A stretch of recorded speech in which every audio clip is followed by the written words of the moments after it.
The situation worsened by the minute, and any illusion of control was abandoned by the assembled gods.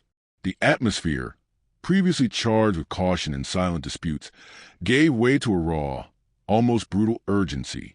Freya's presence in her true form no longer generated protests or attempt at containment. It was simply accepted as an inevitable part of that extreme moment. Hestia, after a brief moment of resignation, set aside personal feelings and fixed her gaze on the essential. There was no longer room for pride, jealousy, or divine rivalries. Everything converged on a single objective: to bring everyone back alive. Linked to Belle by the glasses, Hestia began to transmit instructions with constant precision, her firm voice serving as an anchor amidst the growing chaos.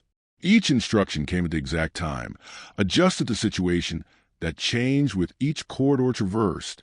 At the same time, EKIDEN assumed the tactical role with calculated coldness, reorganizing routes, redistributing forces, and extracting every possible second from that race against collapse. The operation allowed no pauses or questions. The so-called rescue operation was not just a mission. It was a direct intervention by the gods, who now acted as strategic pillars, filling critical gaps and replacing functions that previously depended exclusively on on-the-ground coordination. Even Lily's traditional role had been absorbed by this improvised divine structure, as powerful as it was risky. The main force advanced through the dungeon like a blade cutting through flesh. Passages between floors were overcome in sequence, with almost absurd speed, while the weight of resistance was left behind. Lower-level adventurers remained on containment lines, fighting to exhaustion to prevent the monsters from closing the newly opened path. There was no glory there, only silent sacrifice. Families who once considered each other enemies now fought side by side, shouting their epithets not as a challenge, but as an oath of permanence. Each name echoed was a promise that they would not retreat. Even the academy students, dressed in their red and white uniforms, faced a dungeon with a courage that defied expectations. Belle realized this as he advanced, feeling the historical weight of that moment accumulate in his chest.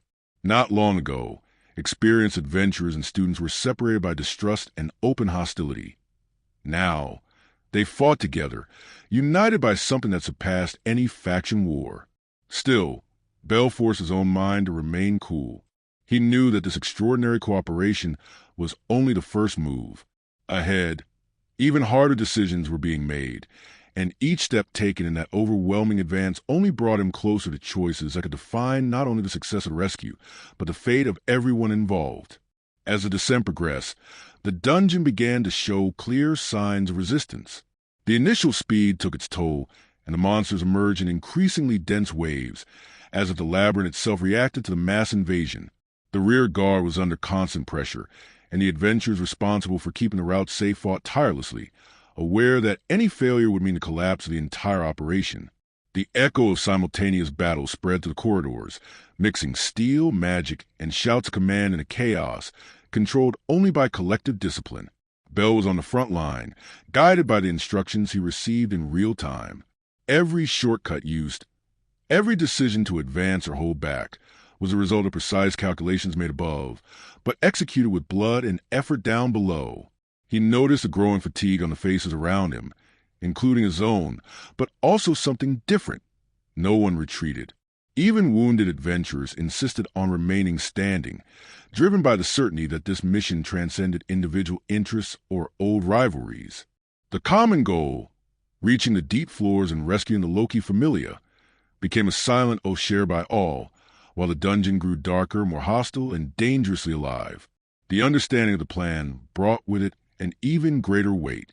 It became clear that quickly reaching the 60th floor did not mean victory, but only half the journey accomplished. The real challenge would be ensuring the return. The main force advancing and the units keeping the artificial shaft open were bound to the same fate. If the retreat failed, the dungeon would spare no one. Those fighting on the edges, holding back monsters relentlessly, risked as much as those who ventured deeper, supporting with their own bodies a passage that could collapse at any moment. As he advanced, Belle traversed corridors filled with urgent voices. Shouts of encouragement mingled with rapid reports, truncated orders and nervous taunts, all enveloped in sweat, blood, and exhaustion. Every word carried urgency, every step a reminder that time was an enemy as dangerous as the monsters. The pit wouldn't last forever, and the line between surviving and being swallowed by the dungeon was becoming increasingly thin.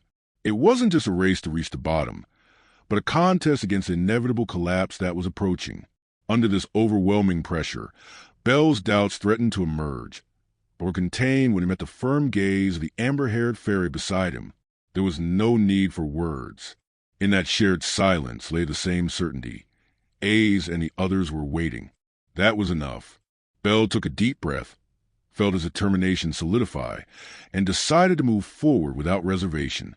For those who kept the path open and for those who waited in the depths, he would run to the limit, determined not only to save everyone, but to return to the surface faster than he had descended.